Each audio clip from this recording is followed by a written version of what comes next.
When I bought my current house that I'm living in, right away my next door neighbors knocked on the door and introduced themselves. They were both as kind as could be on both sides. My house is waterfront on a canal. I wanted a waterfront house because I have a boat, so it was a no-brainer to have the convenience of keeping my boat in the water in my backyard. A house on a canal, though, means sacrificing privacy in the backyard, as the house across the canal from me looks right into my yard.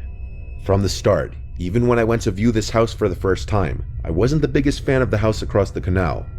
It just looks like it hasn't been taken the best care of, and it's kind of an eyesore when I'm sitting in the backyard. For almost 2 weeks after moving in, I'd look out my window before bed every night to the house across the canal to always see the lights out. The house was always pitch black.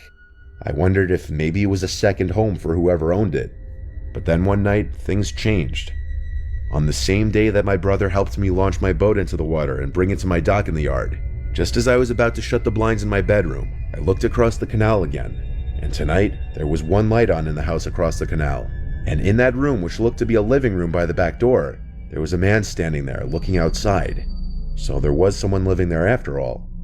The man was in sweatpants and a long-sleeve shirt. He looked like he had a full head of grayish hair.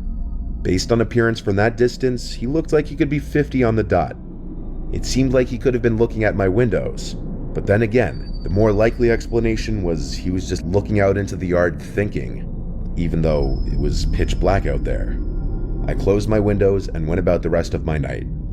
The next day after work, I got home and set my stuff on the kitchen table, then went outside to the backyard to plant some grass seed in the yard. I couldn't help but look and notice the man standing at his back door again. This time I knew he was watching me. It was obvious. We made extended eye contact, then I looked away. I didn't want to wave, that would be weird. I tried to just pretend I didn't notice him still there looking at me. It's as if I was doing something wrong being in my own backyard. One day I had my friends over to take the boat out, and both when we were leaving and coming back, I didn't see the man at his door. I had only seen him twice so far, but already I was paranoid whenever I was outside, and always looked across the canal at his door. A few nights later, I looked out my window in my bedroom again. He was at his door again. I wondered how long he would just stand there. It was so bizarre. I turned off my lamp, and then kind of stood just beside the window peering my head out, to see if he'd keep standing there even after I would turn the light out. And he did. I must have stood watching for 3 minutes, and he wouldn't move. I shut my blinds and continued with my night. I told myself from here on out I'd just ignore it and keep my blinds shut past sunset.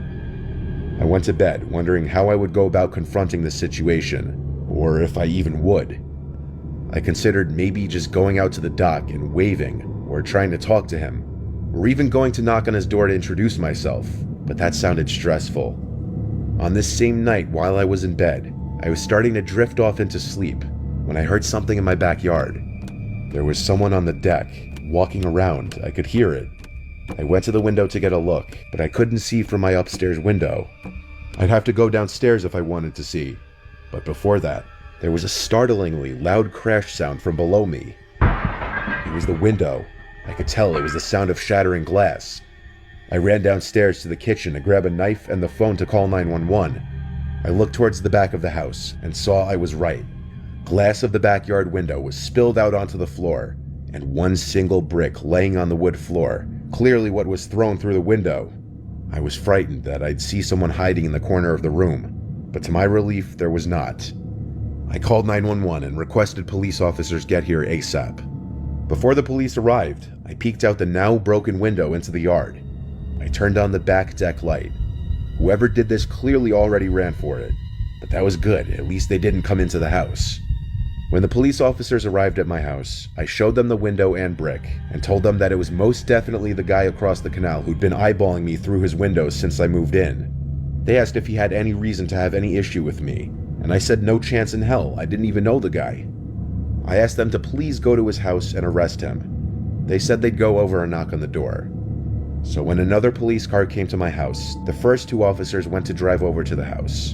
And when they came back about 20 minutes later, they said nobody lived in that home.